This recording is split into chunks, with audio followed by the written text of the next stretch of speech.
The desert was quiet, too quiet. The land stretched wide, empty and cruel. The sun was falling behind broken mountains, painting the sky with orange fire. The wind carried only dust and silence.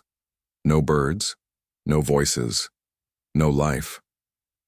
On this empty road, a man rode his last horse. His name was Joran. Once he had many horses, many friends, and even a family. But war had taken them all. Now only this tired horse was left. Its ribs showed under its skin and its steps were slow. Joran's clothes were torn, his face hard from hunger and long travel. But his eyes still carried a spark. He had not given up. He whispered to the horse, "Easy now, old friend. Just a little more." His voice was low, calm, as if speaking to himself as much as to the animal. The horse snorted and kept walking. Joran looked at the ground. The sand was mixed with old bones, black metal, and broken weapons. This place had seen battle once. He remembered the stories, humans fighting against strangers from the stars. The war had ended, but the land still remembered. Then he heard it. A sound. Faint. Sharp. Like a cry. Joran stopped his horse. His hand went to the knife at his side. The cry came again, weak, broken, almost lost in the wind. He frowned. It was not the sound of an animal, it was not the wind, it was something else. He pulled on the reins and guided his horse toward the sound. His heart beat faster. His eyes searched the rocks and the shadows. Dust rose as the horse climbed a small ridge. On the other side, Joran froze. There, lying against a half-buried machine, was a figure. Small, wounded, shaking. Not human. Her skin glowed faint silver under the fading sun. Her hair, white as frost, spread across the sand. Strange marks ran along her arms, glowing faintly like fireflies in the dark. Her clothes were torn, stained with blood that shimmered like blue ink. Joran's breath caught. He had seen her kind, before long ago during the war, the enemy, the aliens. His horse shifted nervously, sensing danger. But Joran stayed still, watching her. She was no soldier now. She was broken. Weak. Her chest rose and fell with shallow breaths. Then, her eyes opened. They were bright, too bright, silver and deep, like the surface of a lake under the moon. For a moment, she did not move. Then she whispered something, a sound strange and soft. Joran could not understand the words, but he understood the meaning. She was asking for help.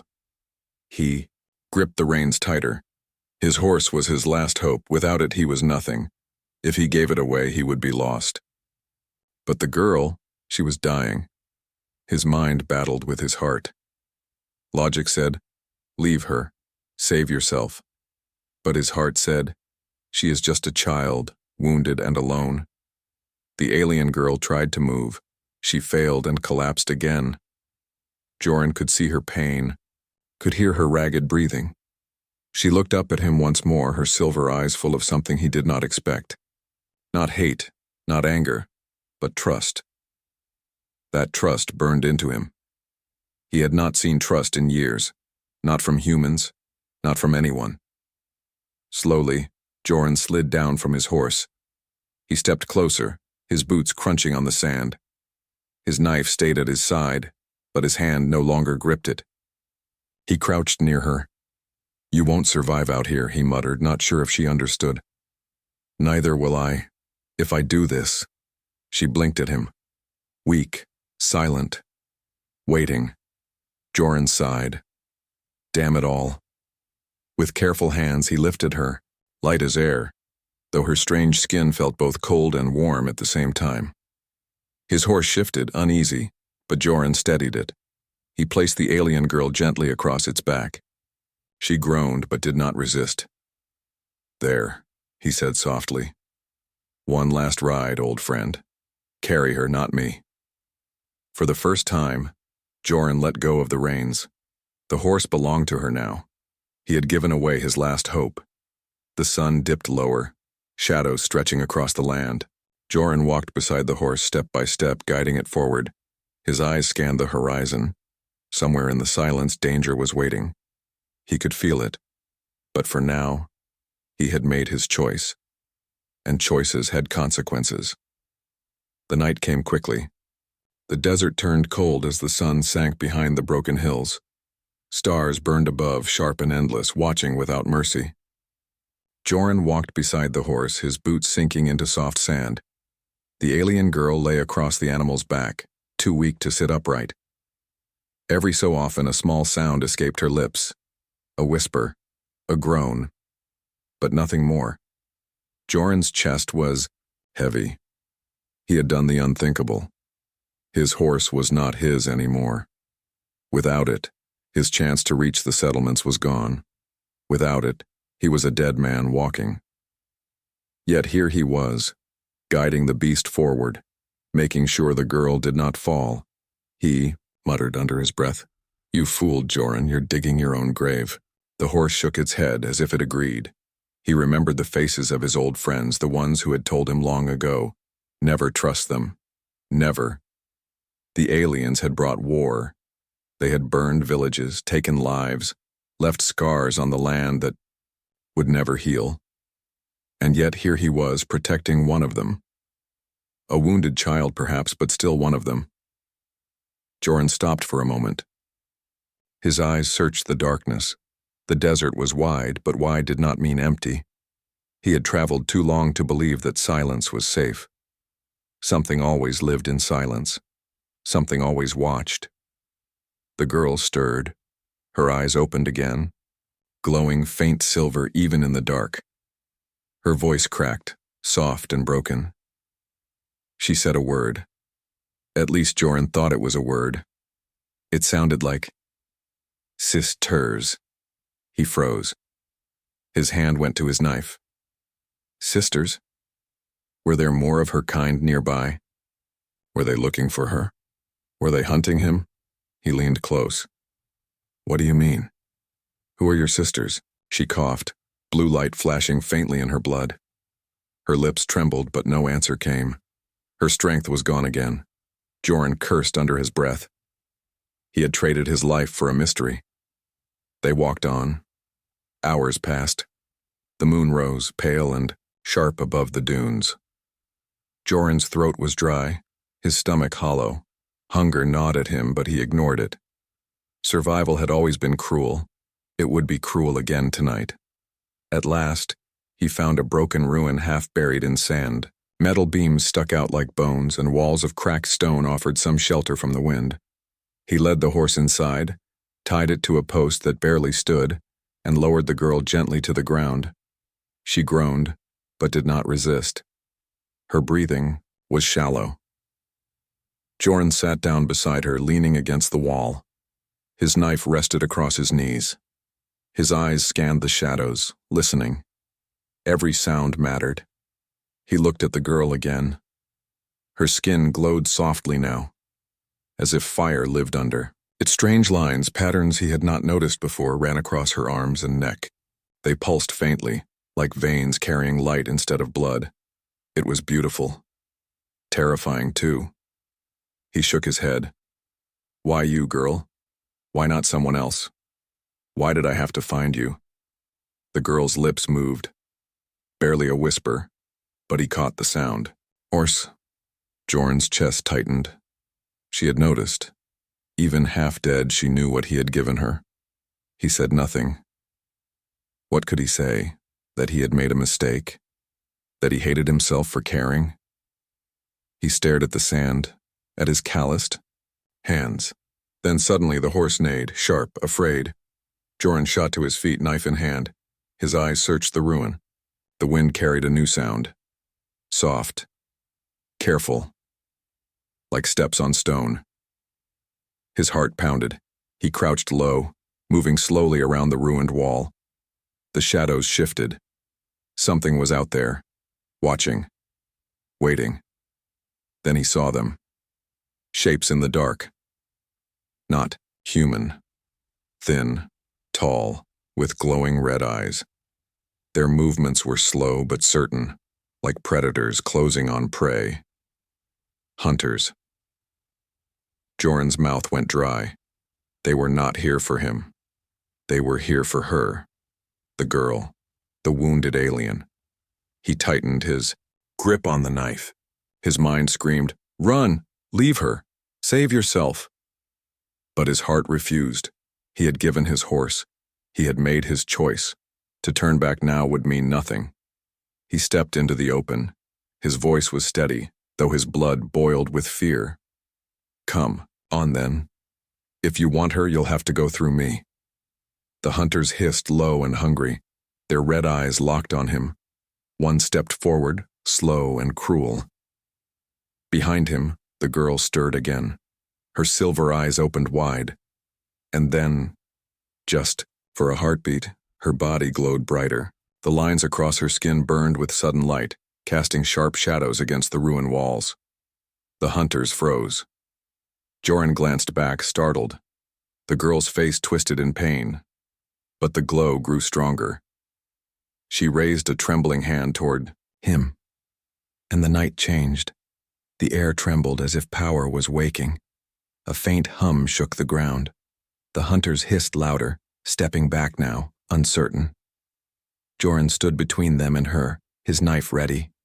His heart pounded, but his eyes were fierce. He had made his choice, the choice that would change everything. The night was alive with fear. The ruin shook with the hum of strange power, the silver glow from the alien girl's body spreading across the broken walls. Joran stood firm, his knife tight in his hand, as the hunters circled in the dark. They hissed, low, sharp, hungry. Their red eyes cut through the shadows. The glow from the girl's body made them hesitate, but not retreat. They wanted her. Badly. Joran's throat was dry, but his voice was steady. "Back off," he growled. The hunters did not listen. One of them lunged forward, its steps quick and sharp. Joran reacted without thinking. He swung his knife, metal, flashing in the moonlight. The blade cut across the hunter's arm. It hissed in pain, stepping back, its blood thick and dark. The others screamed, their cries sharp and alien. Joran's heart raced. He was only a man with a small blade. They were stronger, faster, and many. He could not win a long fight. But he did not step back. Not yet. Behind him, the girl groaned. The glow from her body flickered, rising and falling like a dying fire. Joran glanced at her. She was trying to rise, but her body was too weak. Her silver eyes burned with effort. Another hunter charged. Joran rolled aside, his knife slashing, barely keeping it away. His chest burned with fear. His arms ached. But his legs kept moving. The horse neighed loudly, pulling against the rope. The sound echoed in the ruins, loud and panicked. Joran's mind worked fast. "We can't fight them. We can't stay here. We must run." He turned, rushing to the girl. She looked at him with fear and pain, but also trust. Trust that burned through him. "Hold on," Joran muttered. He grabbed her, pulling her close. Her skin was hot now, glowing with strange energy. She was light in his arms, but he could feel her trembling. He cut the rope holding the horse. The animal burst free, snorting and stomping. Joran lifted the girl onto its back again. He jumped up behind her, gripping the reins. The hunter screamed. Joran kicked the horse hard. "Go!" The horse bolted out of the ruin, sand flying under its hooves. The night exploded with sound, hissing, screeching, claws striking stone. The hunters followed, their red eyes bouncing like fire in the dark. Joran leaned low, holding the girl tight with one arm, the reins in the other. The horse ran with all the strength left in its body, breath loud and desperate. The desert became a blur, sand, stone, shadows, and stars. The hunters gave chase, swift and relentless. Their long limbs carried them fast across the dunes. Joran's heart hammered. He looked back, 3, 4, maybe more of them, getting closer. The girl stirred in, his arms. She whispered weak but clear. "Left. Left." Joran frowned. "What?" Her glowing hand lifted, pointing to the left. toward dark hills rising in the distance. He pulled the reins, guiding the horse. The animal turned sharply, hooves striking stone, sand spraying behind. The hunters screamed, splitting their pack. Some followed close, others tried to cut across. The dunes. The horse struggled, stumbling on loose rocks, but Joran pushed it harder. Run, old friend. Run like your life depends on it, because it does. The girl's glow pulsed brighter. For a moment, the desert lit with silver light. The hunters hissed, shielding their eyes, but the light faded quickly. She sagged in his arms, weak again. Joran's jaw clenched. She was trying to help. She was fighting too, even half dead. That thought gave him strength. They reached the hills. Dark caves opened in the rock, black mouths waiting. Joran pulled the reins, guiding the horse into the first cave he saw. Inside, the air was cold, heavy with dust. The horse stumbled but slowed. Joran slid down, dragging the girl with him. He pressed her against the wall, breathing hard. His knife was still in his hand, his knuckles white. The hunters' cries echoed outside. Their red eyes flashed at the cave entrance, but they did not come in. Joran frowned. They stood at the mouth of the cave, watching, waiting. One hissed loud. Then they all pulled back, melting into the shadows. Gone. Joran's chest heaved. He dropped his knife for a moment, his hand covering his face. He was alive. They were alive. For now. He turned to the girl. She was still glowing, faintly, her breath sharp and shallow. Her eyes fluttered open, weak but steady. She whispered again. Sisters. Joran leaned closer. What about them? Where are they? Her lips trembled. Coming. The cave grew colder. Her words echoed in Joran's mind. Coming. He stared at her, then at the dark outside. The hunters had not entered. Why? Were they afraid of her? Or of the ones she called sisters? Joran sat back, his knife across his knees again. His thoughts burned. He had given his horse, risked his life, and now found himself in the middle of something bigger than he could understand. The girl closed her eyes, sinking into restless sleep. The glow around her body dimmed. The cave fell silent. Joran looked out into the night. The hunters were gone, but not far. And at sunrise, something else was coming. The cave was cold, dark, and heavy, with silence. Joran sat by the wall, knife in hand, staring at the girl as she slept. Her silver glow had faded now, leaving only a faint shimmer under her skin. Without the light, she looked fragile, almost too fragile to survive the night. Joran's eyes moved to the cave mouth. The desert outside was still, too still. He knew silence was not safety. Silence meant something was waiting. The horse snorted quietly, shifting its weight. Its ears twitched at every sound. Joran trusted the animal's senses more than his own. If it was restless, danger was near. Hours passed. The moon slid slowly across the sky. Joran's body ached for sleep, but he forced his eyes open. He could not rest. Not while the hunters were out there. Then it happened. A shadow moved across. The sand, silent, careful, not wind, not chance. Something alive. Joran's grip tightened on his knife. His breath slowed.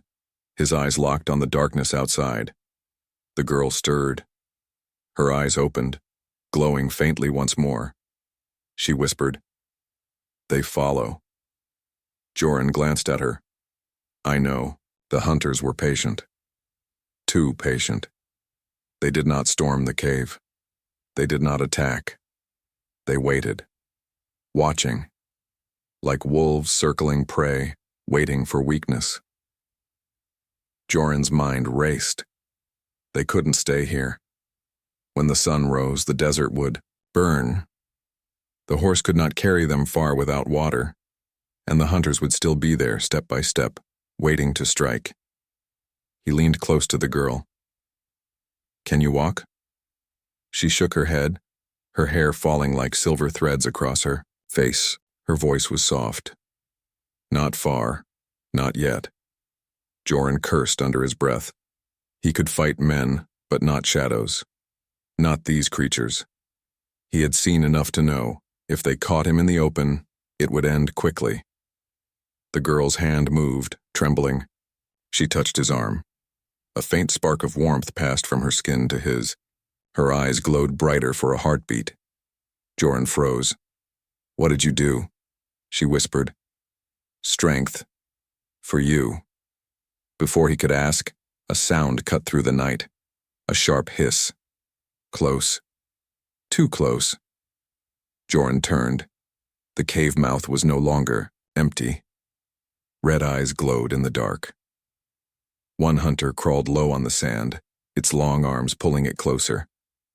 Behind it, two more shapes appeared, silent as smoke. Joran stood, knife ready. His heart pounded. The girl tried to rise, but her body was too weak. The horse neighed, pulling at the reins, panicked. The first hunter crept forward, its claws scraping stone. Joran's muscles burned with sudden energy. The warmth she had given him still pulsed in his veins. He did not think. He charged. His knife struck fast, cutting across the creature's chest. It screamed, a sound sharp enough to rattle stone. The others hissed louder, rushing forward. Joran kicked hard, sending the first one crashing back into the sand. He spun, slashing at the second. The blade caught its shoulder, but it did not stop. It lunged, claws flashing. Joran ducked, barely missing death. His arms moved faster than they should have, his body stronger than before. The girl's gift kept him alive. But the hunters were many, too many. The horse screamed, breaking free of its rope, running deeper into the cave. Joran was left alone at the entrance, knife flashing, heart racing. The girl's voice rang out, "Joran." He turned just in time to see the third hunter rushing at him faster than the others. He lifted his knife, but too late. Then the cave filled with light. The girl's body glowed, brighter than before. Silver fire poured from her, skin filling the air. The hunters froze mid-charge, their red eyes shrinking in fear. She raised her hand, her fingers trembling. The glow spread like waves, striking the walls, the ground, even Joran. The hunters hissed, clawing at their faces, retreating fast. One by one, they vanished into the desert night, their cries fading in the distance. The light dimmed. The girl collapsed against the wall, her strength gone. Joran rushed to her side, catching her before she hit the stone. Her breathing was shallow, her glow fading again. Joran's voice was sharp, angry, and afraid. "You'll kill yourself doing that." She opened her eyes, weak but steady. Needed to live. Joran swallowed hard. His knife was still in his hand, but his strength was gone now. The extra power she had given him was fading. He felt only exhaustion, heavy and deep. He looked at her. She was half-conscious, her silver eyes barely open. She had saved him, just as he had saved her. But the hunters were not gone. They were waiting. Always waiting. Joran sat back against the wall, knife resting on his knee. His body shook with fatigue, but his mind refused to sleep. He stared at the girl, then out into the night. She had called him by name. She had given him her strength. And her sisters. Her sisters were coming. Joran whispered to himself, voice low and rough. "What have I gotten myself into?" The first light of morning crept into the cave. A pale glow spread across the desert, soft and cold. Joran sat near the entrance, his knife resting across his knees. His eyes burned from sleepless hours, but he dared not close them. The horse stood deeper in the cave, silent but restless. Its ears twitched with every sound outside. The desert was quiet now. Too quiet. The hunters had not returned in the night, but Joran knew better than to trust silence. He looked back at the girl. She was curled against the stone, her glow faint but steady. She looked like a flame almost burned out, weak, fragile, but still alive. Her chest rose and fell slowly. For a long time, Joran said nothing. He only watched the desert, waiting. Then, her voice broke the silence. You stayed awake. Joran turned his head. Her silver eyes were open, staring at him with calmness that surprised him. He gave a small shrug. Didn't feel like sleeping. Too many teeth out there. Her lips curved faintly, almost a smile. But then she coughed, weak and sharp. Blue blood touched her hand. Joran frowned. You're still bleeding. She shook her head slowly. It will heal. In time. Joran wanted to argue, but he bit his tongue. Instead he asked, Who were they? The ones chasing us? Her eyes darkened, the silver light dimming. Hunters. Servants of those who betrayed us. They were sent to find me. Find you? Joran narrowed his eyes. Why? What makes you so special? The girl lowered her gaze. For a moment, she did not answer. Then softly she said, Because I am not alone. My sisters live. They search for me. Joran leaned closer, his voice low. These sisters, are they like you? Silver skin, glowing eyes, strange powers? She nodded. Yes, we are one, born from the same star. Together, we are strong. Apart, we are weak. Her words echoed in Joran's mind. Together, strong. Apart, weak. He looked at her frail body, at her dim glow. If what she said was true, then her sisters were far more dangerous, far more powerful than she was now. He asked, And when they find you? What happens then? She met his gaze, her silver eyes sharp despite her weakness. Then everything changes. For me, for you, for all of your kind. Joran felt a chill crawl down his spine. He gripped his knife tighter. The girl's voice softened. You fear me. He hesitated, then said, I don't trust what I don't understand. Her hand moved, trembling, reaching toward him. He almost pulled back, but something in her eyes stopped him. She touched his arm, light as a feather. Warmth passed into, his skin gentle and steady. You understand more than you think, she whispered. Joran said nothing. His jaw tightened. He was not a man for words, but he could not ignore the truth. He had risked his life for her. He had given his last horse. And now somehow he was part of something bigger than himself. The cave grew brighter as the sun rose higher. The desert outside shone gold, endless and empty. Yet Joran felt the weight of unseen eyes watching. The girl spoke again, her voice low but firm. My sisters will come at sunrise. Joran frowned. Sunrise? That's now, she nodded. Yes, his eyes scanned the desert. Nothing moved, no ships, no shapes, no sound, just sand and heat. Are you sure? He asked. Her gaze never wavered. They will not walk with noise, they will not arrive with fire, they will come in silence. Silence. The word made Joran's skin prickle. He remembered the hunters, how they moved without sound, how they waited without breath. Silence was a doe, not comfort. Silence was danger. And yet, her voice carried certainty, like a promise carved into stone. Joran rose to his feet, knife in hand, his eyes sweeping the horizon. The desert stretched in every direction. The wind whispered across the dunes. Nothing. Then the horse neighed, sharp and afraid. Joran's head snapped around. His heart pounded. The girl sat upright now, her eyes glowing brighter than before. She looked at the horizon with fierce intensity. They are here, she said. Joran followed her gaze. At first, he saw nothing but sand.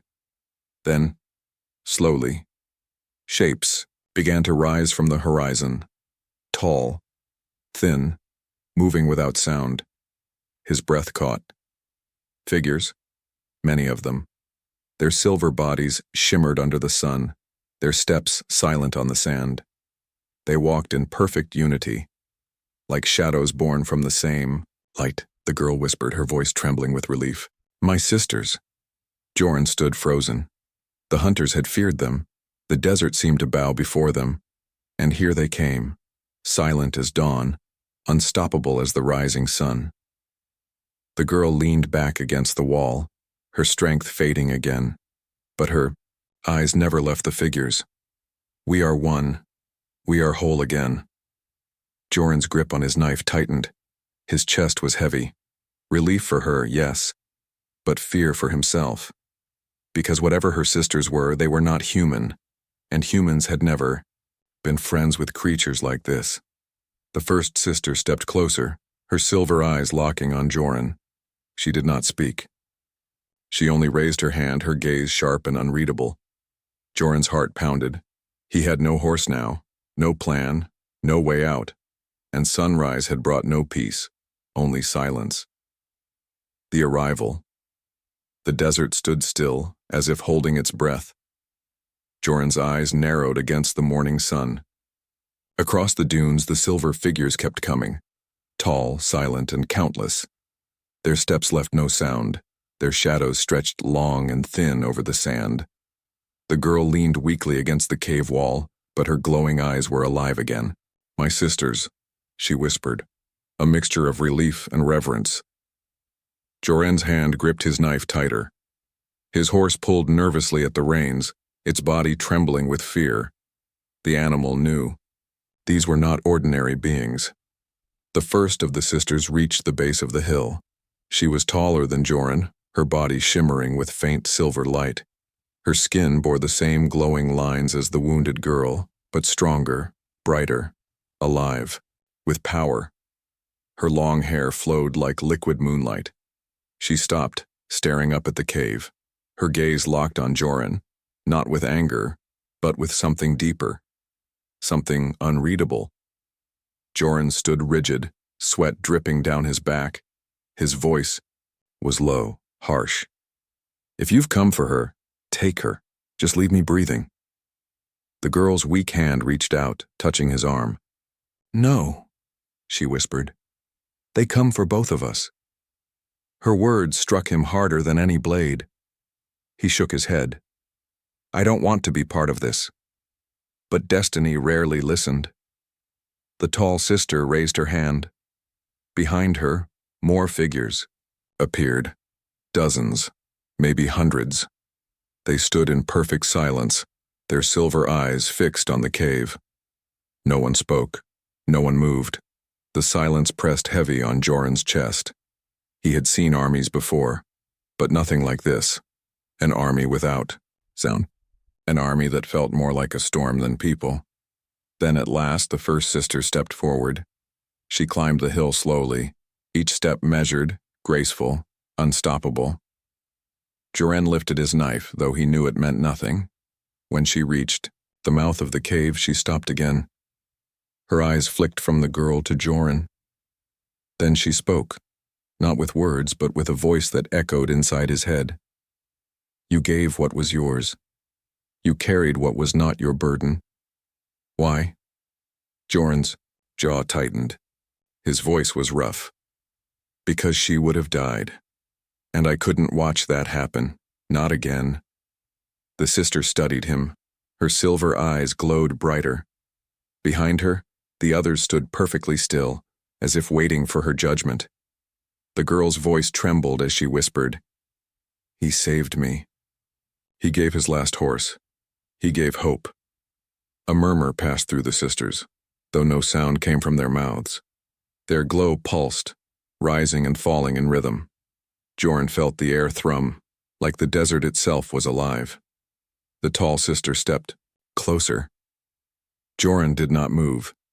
He forced his knife lower, though his heart screamed at him to run. She stopped before him, towering and radiant. Then she lowered her head, just slightly. A bow. Joran's breath caught. The other sisters mirrored her, one by one bowing their heads toward the cave.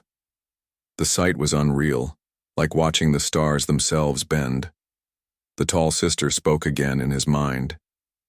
Human heart, stubborn, fragile, yet unbroken. Worthy. Joran shook his head. I'm no savior. I'm just a man who made a choice. Choices, the voice replied, are the roots of futures. The girl reached for her sister's hand, weak but smiling faintly. I told you, she whispered to Joran. They are not conquerors, they are guardians. Guardians. The word echoed in his chest, yet doubt still gnawed at him. He remembered the hunters, the war, the dead. Could beings like this truly mean peace? The tall sister turned, lifting her hand. At her gesture, the desert changed. From the horizon, massive shapes rose into view. Silent ships, vast and gleaming, lifted above the dunes. Their silver hulls reflected the sun, blinding in their beauty. They moved without sound, hovering in perfect stillness, casting long shadows across the sand. Joran's knees weakened. He had heard stories of ships like these, stories of fire, of destruction. Yet these ships came in silence, not war. The sister's voice filled his mind once more. We return not to rule. We return to heal what was broken. Joran stared at the ships, then at the sisters, then at the girl. His voice was low. And humanity? What place do we have in this healing? The sister's silver gaze softened. You are the first. The bridge. The proof. The words hit him like a storm. He, Joran, a man with nothing left but a tired horse and a scarred soul, he was their proof? He laughed, bitter and sharp. Then you've chosen poorly. But the girl shook her head, her voice soft but steady. No. They chose well, the E. Sisters began to move again, their silent ranks parting like water. The tall sister gestured for Joran to follow. He hesitated, knife still in hand. He looked at the desert behind him, empty, cruel, familiar. Then he looked at the silver beings before him, strange, terrifying, unknown. His chest rose and fell, his heart hammered. And slowly, step by step, he moved forward. The girl leaned against her sister, her silver glow growing stronger now that she was no longer alone. She glanced at Joran with quiet eyes.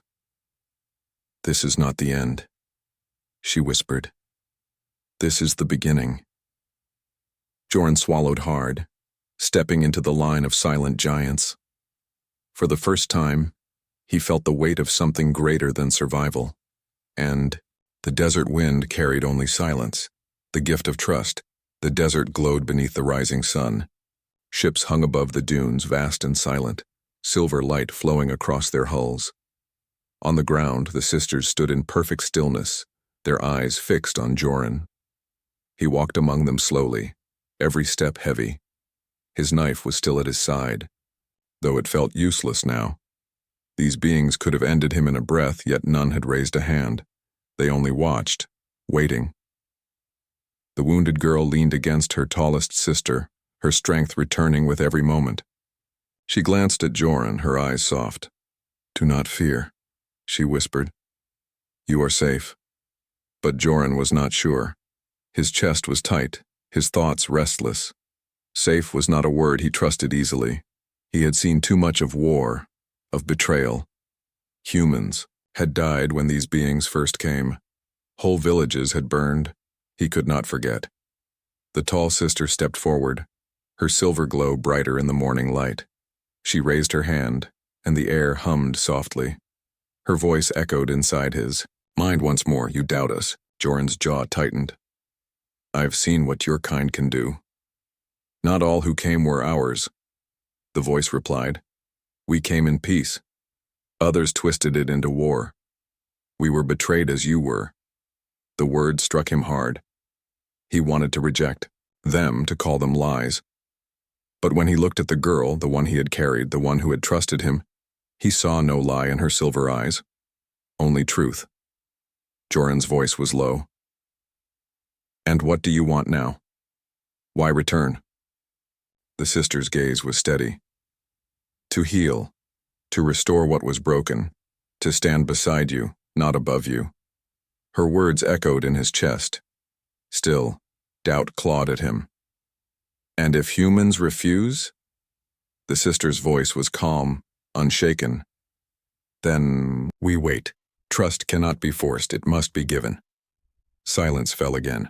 The desert wind moved across the dunes, whispering like an unseen witness. Joren stared at them all. The sisters, the ships, the endless silver glow. He thought of his horse, of the hunters, of the choice he had made in the ruins. He had given his last hope to a dying girl, and now somehow that choice had carried him here. The girl stepped closer, leaning weakly but with determination. She reached out her hand. "Joren," she said softly. "When I fell, I thought all was lost. But you gave me your horse, you gave me your strength, you gave me hope, that was trust, and now I give it back to you." Her hand trembled, silver light flowing faintly from her skin. Joren looked at it, frozen. If he took it, he crossed a line. He would no longer be just a wanderer, just a survivor. He would be part of something greater. His heart pounded. He thought of all he had lost, all the times trust had been broken. And yet, he remembered her eyes in the sand, full of pain, full of trust, and the way she had whispered his name when she gave him her strength. Slowly, Joren reached out. His rough, scarred hand closed around hers. Warmth spread through him. Not just heat, but something deeper. A sense of connection, of belonging. For the first time in years, he did not feel alone. The sisters bowed their heads in unison, their silver glow pulsing brighter. The tall one spoke in his mind again. He gave his last horse. He gave what he did not have to give. Humanity still holds courage. Humanity still holds heart. "We will stand with you." Joren's breath caught. His hand trembled in hers. He wanted to speak, but no words came. The girl smiled faintly, her strength growing. "You are not alone anymore." Above them, the ships shifted, their silent hulls, turning toward the horizon. The desert shook faintly, not with violence, but with presence. For the first time, the world felt alive again. Joren looked out across the endless sand. He thought of the road he had walked alone, of the hunger and silence that had chased him, that life was gone, a new one had begun whether he wanted it or not. He let go of her hand slowly, but the warmth remained. He sheathed his knife. The tall sister's silver eyes met his one last time. "This is not the end. This is the first dawn." The girl leaned against her sister, her glow steady now. She looked at Joren with quiet certainty. "And you, Joren, are the first friend." The words hit him deeper than any blade. He turned away, staring at the horizon where the sun rose higher, bright and merciless. But for the first time, he did not fear it. He whispered under his breath, barely loud enough for anyone to hear. "Then let's see what comes next." The sisters stood in silence. The ships hovered above, waiting. And the desert, which had been nothing but emptiness, now carried the weight of a future unknown. But for Joren, for humanity, the story was no longer one of survival. It was one of trust.